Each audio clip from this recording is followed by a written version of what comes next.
Elementary music teacher friend, you love what you do, but you might feel unappreciated and, in fact, unseen some days. You may even feel like you're on a music teacher island and just want to connect with other music teachers who can relate to both your struggles and wins when it comes to teaching elementary music. I get you and understand completely the feelings you're having. That's why each and every week, the Elementary Music Teacher Podcast will provide you with solo and guest episodes that will help you realize you're not alone in your music teaching journey. Throughout each episode, my goal is for you to be able to walk away with actionable steps and ideas to help you feel like you're ready to take on the new week with whatever challenges may be thrown your way. Hi, I'm your host, Jessica Peresta, and I'm so glad you're here. Whether you're at home, in your car, in the shower, or wherever else you're listening, grab your cup of coffee or whatever other beverage is nearby and listen in to the Elementary Music Teacher Podcast. I'm Matthew Woods, host of Leading Out of the Woods, a part of the Education Podcast Network, just like the show you are listening to now. Shows on the network are individually owned, and opinions expressed may not reflect others. Find other interesting education podcasts at edupodcastnetwork.com. Welcome back to the podcast. This is my very first guest back for the school year of 22-23. I'm so excited to have Dennis Mathew on today to talk to us. Before we get into this episode and to his topic that we're going to be discussing, Dennis, I would love for you to introduce yourself to the audience of this podcast. Hey, what's up, guys? This is Dennis Mathew. I am Zooming with you guys, podcasting with you guys from Oklahoma City. I am an elementary school speech pathologist. I'm starting my 16th year in the field here in a matter of days, but I also get to connect with hundreds of educators nationally as a children's author and songwriter, as a content creator. So I get to collaborate with hundreds of schools nationwide. So those are kind of my two hats, and I feel like they kind of go hand in hand. So yeah, that's what brings me here. That's awesome. So we kind of connected on Instagram, which is such a fun place to be. Gosh, just always just randomly finding new people that you get to interact with. It's so fun, isn't it? And so you and I both found out we were from Oklahoma, and I was like, I don't live there anymore though, so, but I want to just start off with talk about your songwriting journey and where did this start? Have you always been a songwriter? And just kind of tell us your story behind that. Yeah, so grew up around music, and I think a lot of it also comes from my heritage and culture as well. My earliest memories of songs are listening to my grandfathers, singing in our native tongue. More so songs that are like anchored in faith and things of that nature. So I grew up around songs that are both English and Malayalam, which is my South Indian tongue. And fun fact, I actually just released a song in Malayalam that just went live on YouTube the other day. So songwriting has I've gone through just different phases in my songwriting journey, but having grown up in church, I've always been around songs. And then I also had a little chapter of my life, and I think there's still remnants of that in me, where I was very much involved in the worship music side of things in church. That's still a part of my life because I still write like Christian devotional songs on the side for fun. But my earliest memory of just writing just a positive, not necessarily faith-centered, but like just an encouraging song was in high school. When I actually did my high school in Kerala, South India. So my earliest memory of writing an English song that's just a positive, encouraging song was when I was in high school in the 10th grade. I remember my friends, guys around me at the time, kind of making fun of me, thinking like, wait, you're a songwriter now? And, even I also kind of had like this whole, where's this coming from, right? But it was just a thought. That's what a song is, a jingle is at the end of the day. It's a thought put to a tune. I came to terms very early in my songwriting journey that the only person that tune has to make sense to is you. You're the only one that really needs to buy into that tune and that idea. And then the rest of that songwriting journey is all about selling it to the people around you, how much you've bought into it, right? Because I've written tunes that sound amazing and people who hear it like it. But then every time I sing it, it's just like, oh man, it's got an aftertaste. Like it's just really not like gelling with me, right? So very much earlier on in my journey as a songwriter creator, I came to terms with the fact that, listen, the only person that this tune has to really resonate with, even if another soul on this planet doesn't hear it, like as long as it wins with you, that's where it needs to be at peace first and foremost. So to this day, I can remember the song that I wrote in high school. It was called Step by Step. No, I'm not going to sing it to you. But that's kind of where it all started. But I really didn't see it going anywhere. It was just like I would have these little like bursts of creativity that would, lend itself to a song. And that was that, But then in 2014, my family and I kind of went to India for a little getaway, and my sister was getting married. And for whatever reason, man, our little 2-week excursion or getaway was so packed with so many experiences. Like I just felt like I had like all these like thoughts about our experiences just like welling up inside of me. And I was just like, you know what? I need to put it on paper. And I just started writing and literally recounting everything that we did every day while we were in India for this little 2-week getaway. So that's where writing kind of reemerges back into my life. Fast forward to 2017, I'm in Boston. My wife and I moved to Boston, and I hit this little, I literally just said this on the last podcast I was on, and this is always such a important part of my life because I feel like this is where everything kind of saw a resurgence, creativity. And this little time window that I'm talking about is one of the darkest points of my life where I was unemployed. And as a grown man at 37, 36 years old, I was really in a place in my life where I was just like, man, what is my purpose? Like I had done the speech pathology thing at that point for about 13, 14 years. And it was just so, like it was so second nature to me to just do that profession. Professionally, I felt like I had hit a low point. There's nothing exciting, invigorating for me in my line of work. And, kind of combine that with this little, time window of unemployment. I had just gotten married. We had just started a life together, my wife and I. And my wife had, she's a lawyer, so she had a job that she could get up to and go to. But here I was, moved from Oklahoma to Boston, new place, no family, no friends. All of a sudden, for guys, I feel we find so much fulfillment and identity and purpose and fulfillment in what we do. And all of a sudden, I could not do anything. My job was, MIA. I sent resumes all over the place, and the job market was just crowded, and they didn't need a speech pathologist at an elementary school, which was my bread and butter. So I'd always been a busybody, always like just doing something, right? That's just where I kind of find my satisfaction, fulfillment. So just because I was bored, only because I was bored and I needed something to do, I go way back in my mind, some 10 years, and grab a hold of this little idea for a story that I had in my mind when I was student teaching back in 2007 or so. So I was maybe 25, something like that. So 10 plus years ago, I had a little idea for a little story. The story was about a little cello going to school and finding his purpose, his song. Funny how that little moment where I'm struggling with finding my purpose, my song, the story comes back to my mind. And the story wasn't, fully created at that point. It was just an idea. I kid you not, I got off my couch, opened my laptop, and just started typing Bello the cello. I was thrilled about his first day of school. Fast forward to now 2000, the pandemic starts, 2019, 20-ish. Everything's shutting down, schools are shutting down. And again, I found myself in a point in a place of a lot of angst and anxiety because I was just seeing the whole world just kind of closing down. And I felt for my educators. I've always been a feeler.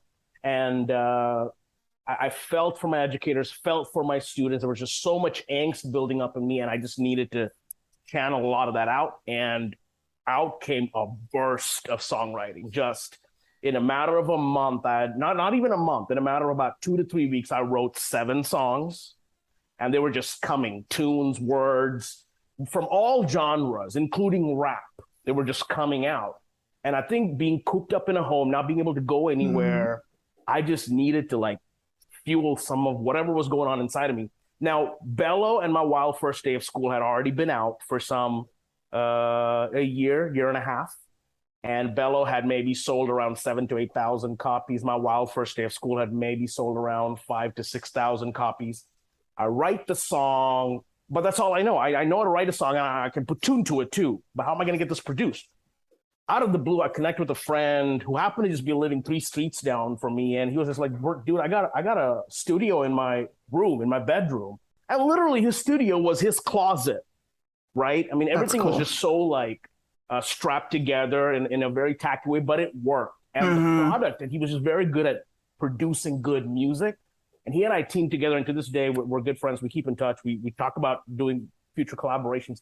But an album came out of nowhere, the Let's Roar experience. So if you go to booksbydennis.bandcamp.com, booksbydennis.bandcamp.com, that's where the album is. People can listen to it, purchase it. It's on Apple Music and things of that nature. So just search Books by Dennis and my album will pop up wherever you look. So along with that album coming out, my third book was in creation as well.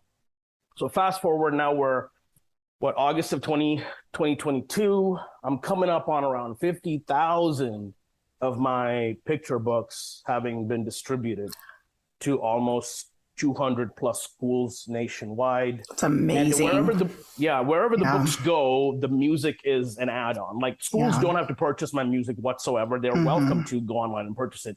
But I created the music just to be an extra little, topping on the cake, if you will. That is my books, my stories that I create.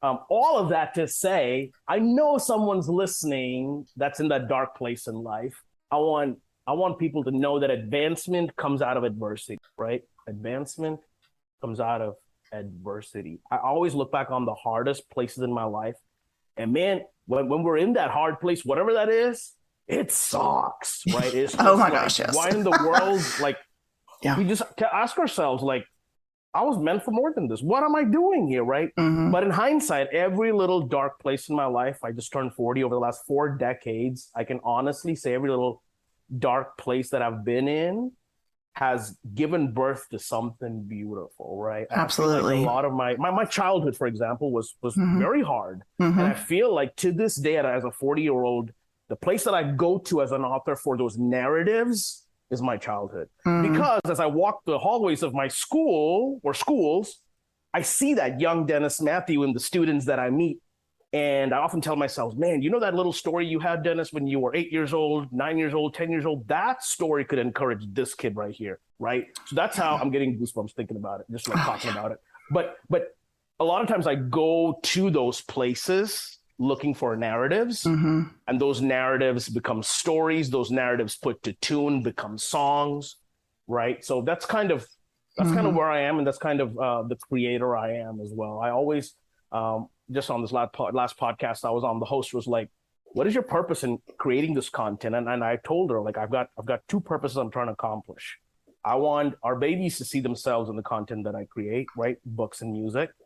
Especially like I want the emotional conflict that my characters are dealing with. I want that to resonate very well with our kiddos. The reason why I create is because I want my content to be like a launch pad for my educators to use my content in the classroom, to create lesson plans, hit curriculum targets, et cetera, et cetera. So that's kind of the journey I'm on, sis. And so, I'm very, very fortunate and super humbled and honored to say Little Nobody Speech Path in Yukon, Oklahoma gets to talk to hundreds of educators nationally, superintendents, state senators, librarians, principals, you name it.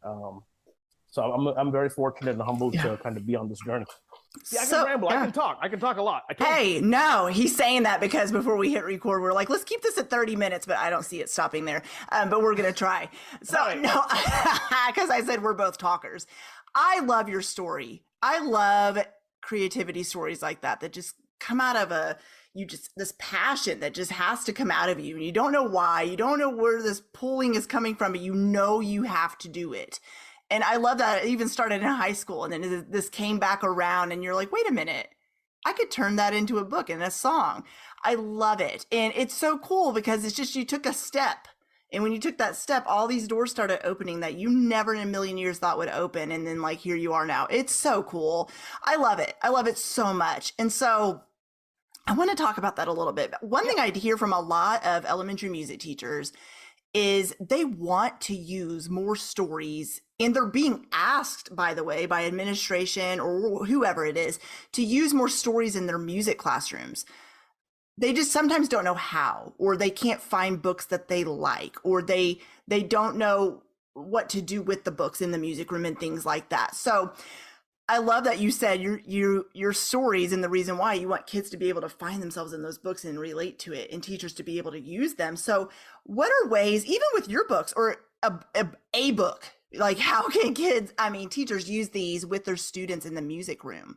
So I'm a big proponent of finding culturally diverse books to make sure that our kiddos see themselves in it. Yes. But again, not to sound like a broken record, on the last podcast thing that I was on, when we were parting ways, the host asked me, what is one thing that you want listeners to kind of take away with them? My little 2 cents that I left there at the end of the conversation was, write your story. So I was telling listeners, hey, thank you for listening to my story. Thank you. I appreciate it. But you're a walking collection of narratives, right? So I was telling listeners, if you're walking away from this conversation, I want you to walk away asking yourself, do I have a story to tell? Now, taking that, I'm bringing this into the lens and framework of music educators who are listening. I want music educators to know and believe and be fully convinced that you are much bigger than just a relayer of curriculum info. Yes, you are someone who teaches music skills, but much bigger than that, you are a creator. Yeah. Right? You are a creator of new, authentic content. If you want to use narratives into the teaching content, into teaching content for your boys and girls, hey, guess what? How about you create some new stuff for your classroom and make sure you hit those target goals for the curriculum in the new content that you create. Incorporate your students into the creation of your new content. Create a tune with the boys and girls in your room, because those boys and girls are going to champion that tune, that song, that story, first and foremost, because it came out of them, right? Yes. So, like, as educators, we don't want to just be people who just receive information and pass it on. We want to be more than conduits, right? We want to be bigger than just conduits of information that come from textbooks. We want to empower our children to create for the next decade, the next generation. I want our boys and girls to believe that they've got the power to create within them. So our music teachers, man, what a powerful resource of creativity. I can't think of any other place than the art room and the music room, two places in the school building that I just love. If you study my books, you will see that the artwork is very vibrant, and every picture book is picked with a different artist. And that, of course, includes music. The very reason why I went with Bello the Cello as my very first book is because I love music. If you go through the pages of Bello the Cello, you will see that, yes, the book is about music, but the artwork's also it pops off the page. That's with intention. So I'm a big believer in the power of the arts, and how especially how arts can fuel a passion for reading, writing, etc. Right? So for my music teachers, man, if you want to incorporate narratives into your music teaching, guess what, music teacher? You are a collection of stories. Guess what, music teacher? All 15, 18, 20, 25 boys and girls in your room at any given time, they are walking collections of stories too. They have all had they all have narratives to share. They have all had stories in their past. They have stories happening real time as they're sitting in front of you. They're also going to enter newer stories in the future. So this might sound like a crazy idea, but dear music teachers, brothers and sisters, what if we created new content in our rooms and, encouraged our boys and girls to buy into that creative process? What if, dear music teacher, you wrote a song for your school? Yeah. What if there was a song of the month in your school that your students helped you create?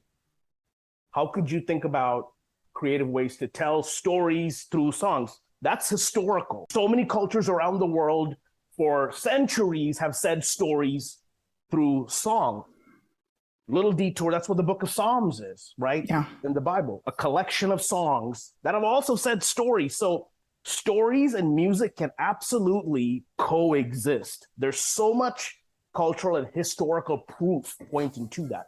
So the two don't have to live in isolated worlds and be mutually exclusive. They can work together. So yeah, create your own stuff. Yeah. That's the address I live at. I mean, I'm trying to create what's relevant for now.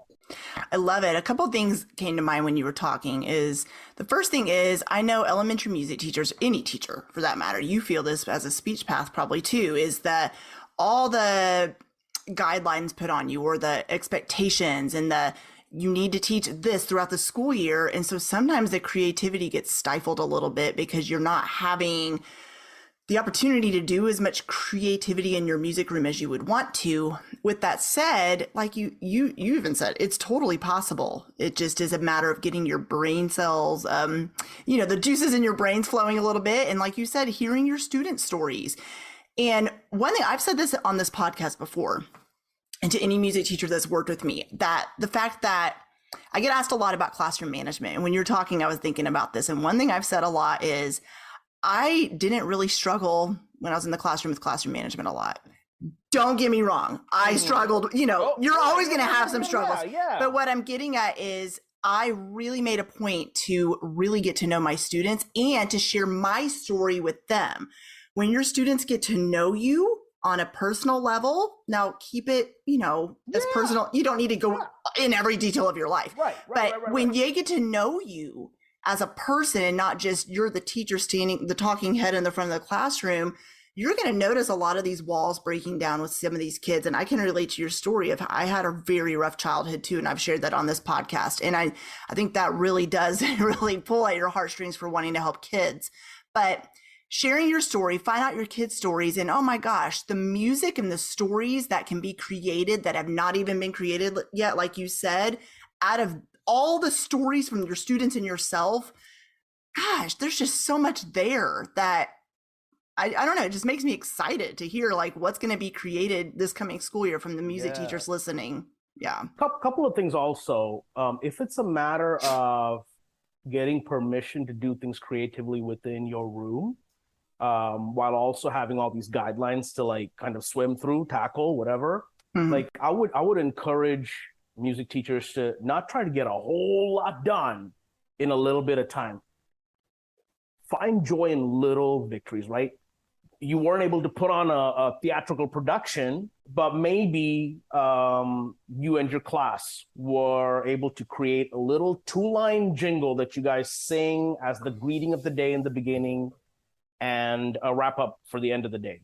So I would say like insert creativity in bits and pieces, because at the end of the day, you're right. There is the real life,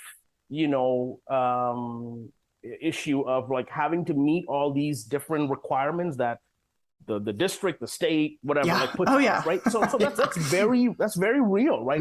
That's the X's and O's we've got to like work with. But even in that, let creativity be woven into it, right? Just do a little bit every day, and over the course of maybe a year, you'll be able to see, you know what, we took little steps towards incorporating, infusing genuine, authentic, real-time creativity into the tapestry of our classroom. Also, build relationships with your admin. I think that's like authentic, real, genuine relationships where admin also buys into your vision for your room. I think a lot of times we're so departmentalized in our buildings and everybody just wants to keep everybody happy. That's that environment where you're like, you know what, I want to be creative, but I'm walking on eggshells. I've got so many like rules to follow. But if we truly walked across the hallway and built relationships, then collaboration is born. And in that collaborative atmosphere, I would say administrators, fellow teachers are more I don't want to say forgiving, but they're more gracious towards, maybe as a music teacher, you were not able to hit all of the target areas. Right. Like children walk out of that music room inspired. Children walk out of your room with joy and energy. Man, any administrator, any teacher who, cares about their kids genuinely, cares about the culture of a building genuinely, will buy into that any day. But I think it starts with authentic relationships, right? Mm-hmm. Like our principals are big fans of our music teacher and our art teacher because one, they have genuine relationships both ways. And so my music teacher and my art teacher are big visionaries. And so it's so easy for the building to buy into these big visions because they've built relationships. I know who my art teacher is. I love who she is. Yeah, girl, get it. Like you got this big vision. As a building, let's make that vision possible. True story. My little speech room is in the Orange Hall. I'm right across from the art teacher. I love my art teacher because I walk into the hallway and the wall is covered with artwork. There's just creations just hanging everywhere. And anytime she's got an art event or project coming up, the whole building rallies to get her projects up and running. Why are we so invested in seeing our art teachers' projects come to life and our music teachers' projects come to life? Because we know them. We've invested. Like we know their kids. They know my story. They know our story. We know their story. So we're more than just coworkers who just everybody clocks in, does their job, goes on. We're much more than that. We're a family, right? All that to say, to find more breathing room for what you're trying to do for your vision for your classroom, it starts with those genuine connections, because those people that you do life with will then step in to see that your vision becomes reality, right? And the only way you can get a village rallying around you and vice versa is by building those genuine, authentic bridges. So we always talk about authentic connections with students. We always say that as in the teacher-student paradigm, but that applies in the teacher-to-teacher paradigm too, or the teacher and admin dynamic, right?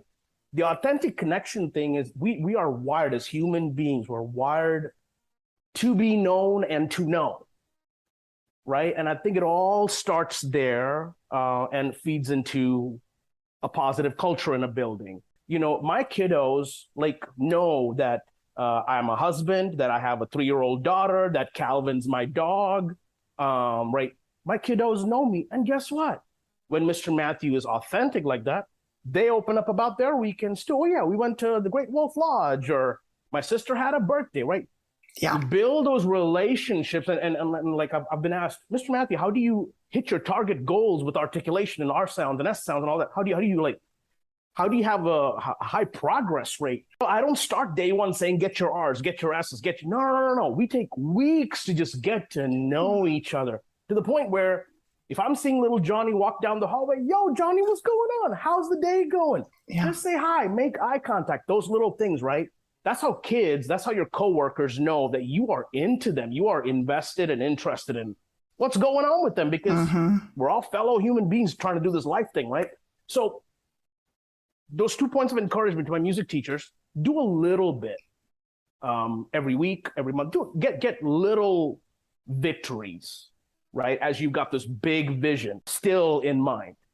So don't try to do a whole lot in a little bit of time, because you're gonna stress yourself out, okay? Right. You're only human at the end of the day.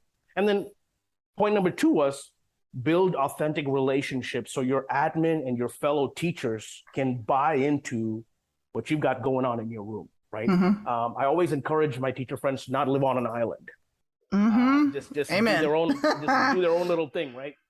Because any day we're only human.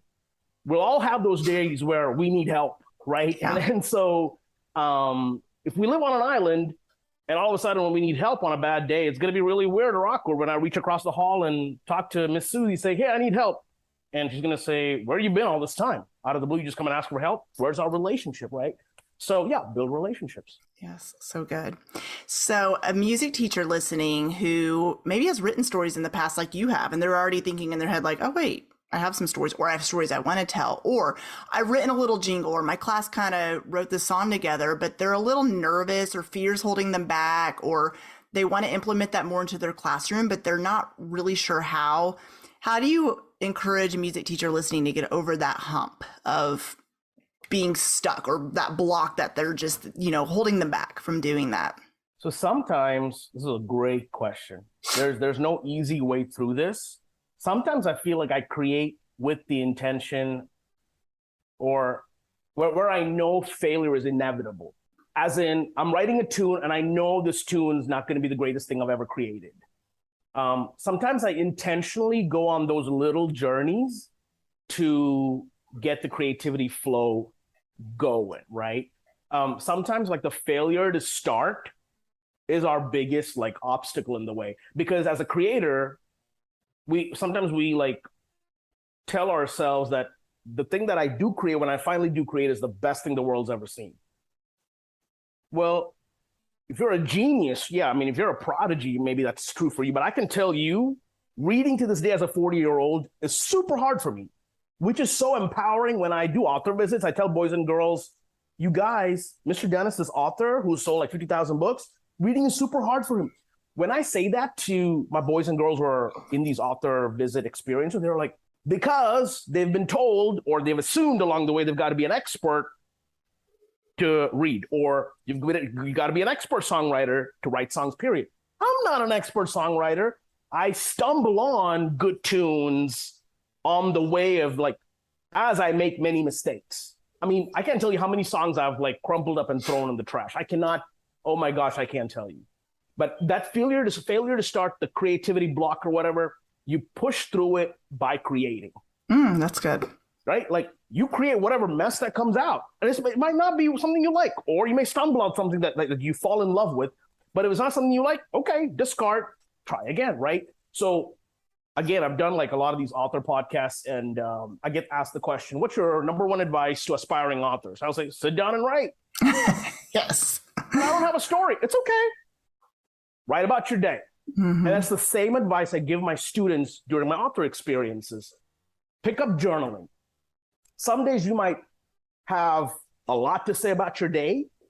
Another day, next page might be bad day, period. But out of that, organically, because you are an intellectual human being and your brain's constantly looking for new nerve pathways, creativity is going to have a spark somewhere in there where a new story just like might pop out. That's not maybe your first person narrative, but a work of fiction, like a fictional narrative will pop out because you're constantly living in this domain of story writing. So for the songwriter, just exercise those muscles, and there will be those happy mistakes that come along the way where you'll stumble on a tune. Most of the songs that I've written that students love are songs that just kind of, I did not sit down with the explicit purpose of, I am going to write the best song ever, right? You just stumble on them. I'll tell you, I've probably presented my content now, by the grace of God, to over 100,000 students. The most asked for song is a song called What's Bothering. What's Bothering You was written when my 1.5-year-old at the time was teething. Mama had to go to Target to shop, and she was like, watch, baby, I got to go get some stuff. And it was just me and the baby, and she was teething, and she was just crying bloody murder. And this dad started losing, like, what am I supposed to do? How do I calm this baby down? Like, am I rocking? Am I bouncing? Like, what do I do? Right? And she just kept crying and crying and crying. I started crying because I was just like, I can't do anything. Like, you're crying, baby. I can't help you. And Mr. Dennis starts crying.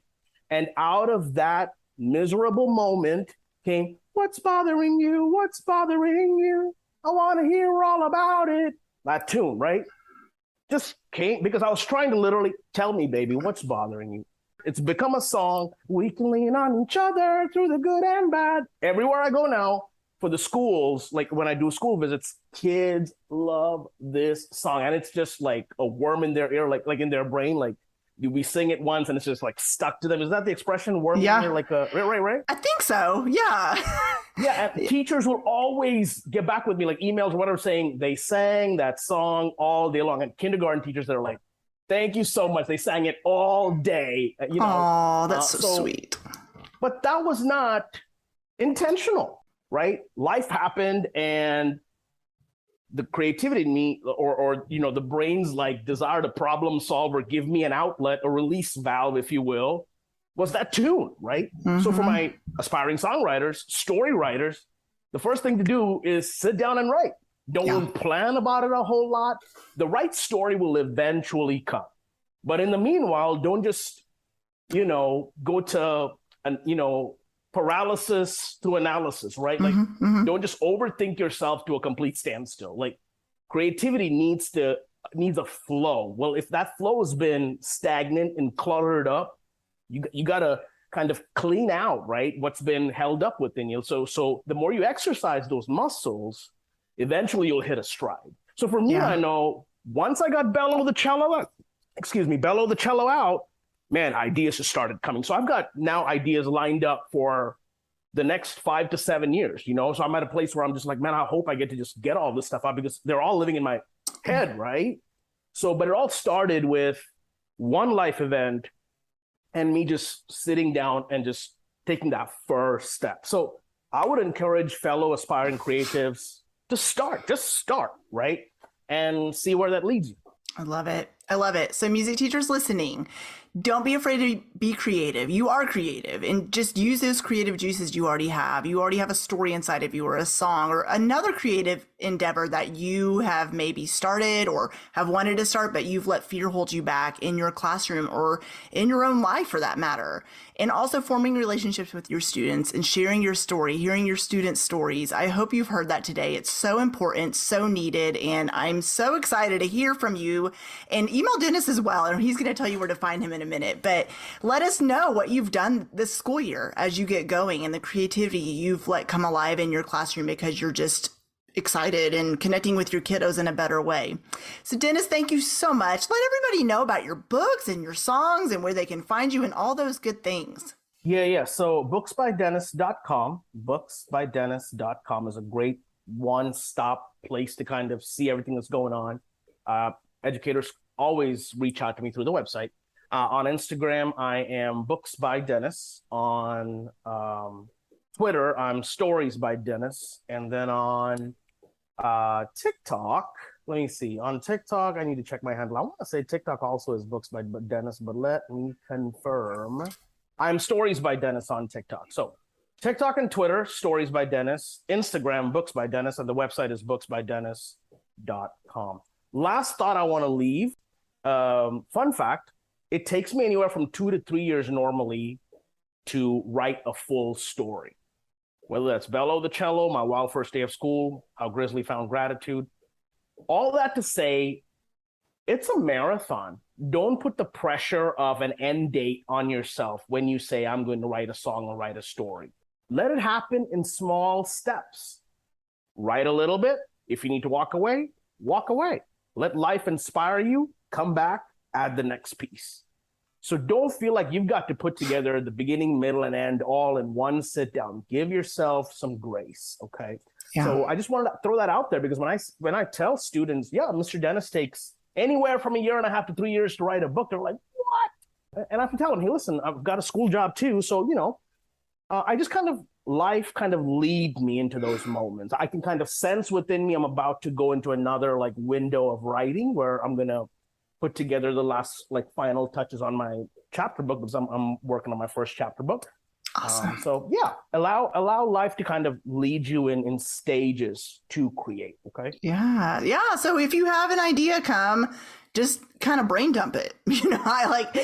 Just put it down. Let it be. I have so many Google Docs like that where I'll just put ideas down for a lot of things, and then I'll go back and revisit them later because I can tell my brain's not really ready to pursue that idea yet, but it's there for when I am ready. And then I'll go back and jot some more notes and then go leave it. And then I think that's great. That's a great suggestion. Yeah, And on my phone, I've got tons of voice memos of me just recording little tunes. Someone once told me the analogy, if a book is a cup, sometimes you have the actual cup or sometimes you just have the holder.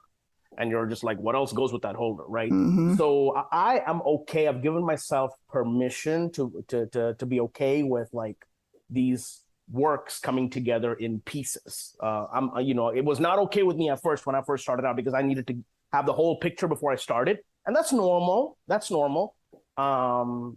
now I'm okay with little pieces coming to me at a time and eventually piecing the whole thing together. Yeah. Awesome. Thank you so much for coming on today. This has been amazing. I'm going to go back and re-listen myself because you're just so inspiring and I'm just so blown away by the work you're doing. It's so needed in the world. So thank you for being on here today, Dennis. I appreciate you. Thanks for having me. And again, listeners, thank you for listening. But hey, guess what? All of this talking was to inspire you to go out there and create for yourself. Put Absolutely. your story in the world, okay? Thank you so Absolutely. much for having me, Jessica. I appreciate it. Thank you. Well, hey there. Thank you so much for listening into the Elementary Music Teacher podcast. There is an exclusive Facebook group just for listeners of this podcast and any elementary music teacher called the Elementary Music Teacher Community Facebook group. Come on over and join us there where we have conversations around the podcast episodes and encourage each other each and every week. And also head to my website, thedomesticmusician.com. I have some free resources there that you can download to help you gain traction in your classroom today, as well as the blog and the membership site and all kinds of other goodies to help you keep going in your music teaching journey. I cannot wait to keep connecting with you and encouraging you and spurring you on in your journey of teaching elementary music. Hang in there, have an amazing week, and I will see you soon.